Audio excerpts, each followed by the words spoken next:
Dalam pertandingan perdana Piala Asia, timnas Indonesia dikalahkan Irak dengan skor 3-1.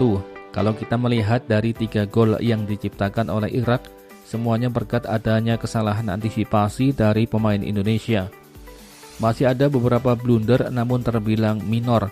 Namun satu kelalaian saat sedang menaikkan sistem pertahanan berbuah kebobolan. Kolase sistem pertahanan yang dibangun oleh Justin Hubner, Jordi Amat, dan Elkan Bagot lepas.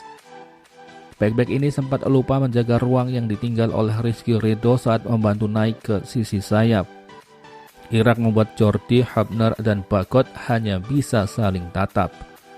Selepas turun minum, sistem pertahanan Indonesia tidak langsung solid.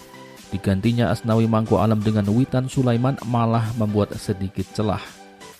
Gawang Indonesia pun kebobolan di awal babak pertama. Beruntung gol itu akhirnya dianulir wasit sebelum gol tercipta. Pemain Irak terlebih dahulu berada dalam posisi offside. Kontras dengan babak pertama, Indonesia mulai bisa menguasai jalannya laga. Pada 15 menit pertama pertahanan Irak dikepung. Sejumlah peluang juga berhasil diciptakan. Sayang upaya timnas Indonesia untuk menyamakan kedudukan buntu. Rafael Strike yang dipasang oleh Sintayong tidak di posisi aslinya, benar-benar kehilangan sentuhan. Di saat itu Irak melakukan pergantian pemain dan mencoba strategi baru. Upaya tersebut berbuah manis karena dengan serangan cepat Irak mampu memperlebar kedudukan menjadi 3-1. Dengan keunggulan ini Irak lantas memilih bermain aman. Jalal Hasan dan kawan-kawan tidak lagi memburu gol. Mereka memilih bermain menunggu dan sesekali membuat serangan balasan. Saat waktu menyisakan 10 menit waktu normal, Irak menambah pemain bertahan. Ini isyarat bahwa mereka mulai main pragmatis, yang penting menang, jangan sampai imbang.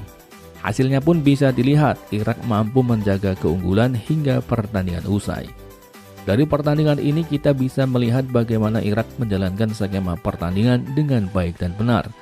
Mereka melakukan pergantian pemain adalah memasukkan tenaga baru, mencoba strategi baru berhasil dilakukan Irak. Di sisi lain, hal itu tidak berjalan pada timnas Indonesia. Upaya Sintayong memasukkan tenaga baru seperti Ricky Kambuaya, Mark Locke, Dimas Derajat, dan Sandy Walsh belum sempat bertuah. Malah Ricky Kambuaya kontrol bolanya sempat direbut oleh pemain Irak.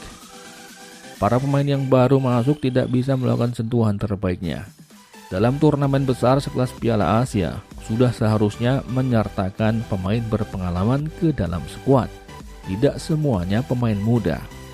Hal itu tidak dilakukan pada Sintayong di timnas Indonesia. Pelatih asal Korea Selatan ini tidak menyertakan pemain berpengalaman ke dalam skuad. Sehingga timnas Indonesia seperti kekurangan pemain berpengalaman yang mempunyai jam terbang tinggi di laga bergengsi ini. Hal ini sangat terasa di lini belakang. Dahulu barisan belakang timnas Indonesia adalah barisan pertahanan yang solid. Meski sering mendapatkan serangan 7 hari 7 malam, namun tetap kokoh karena para pemain yang berpengalaman mampu menjaga area permainannya dengan baik dan disiplin. Sangat disayangkan, Sintayong tidak membawa Fakhrudin Arianto ke dalam skuad. Namanya mulai hilang sejak ada Jordi Amat. Padahal sebelumnya Fakhrudin adalah pilihan utama pemain belakang timnas Indonesia dengan jam terbangnya yang tinggi di level internasional tidak perlu diragukan lagi. Sosok seperti Fakhrudin Arianto ini yang saat ini terasa hilang di lini belakang timnas Indonesia. Tidak ada komunikator yang mampu mengingatkan rekan-rekan di belakang jika ada serangan masuk. Jordi Amat yang diharapkan mampu menjadi sosok yang solid di lini belakang belum terlihat kokoh. Namun semuanya sudah terjadi saat ini. Indonesia masih berjuang di Piala Asia dengan 2 laga tersisa, yaitu melawan Vietnam dan Jepang. Semoga ada perubahan baik di dalam permainan skuad timnas Indonesia.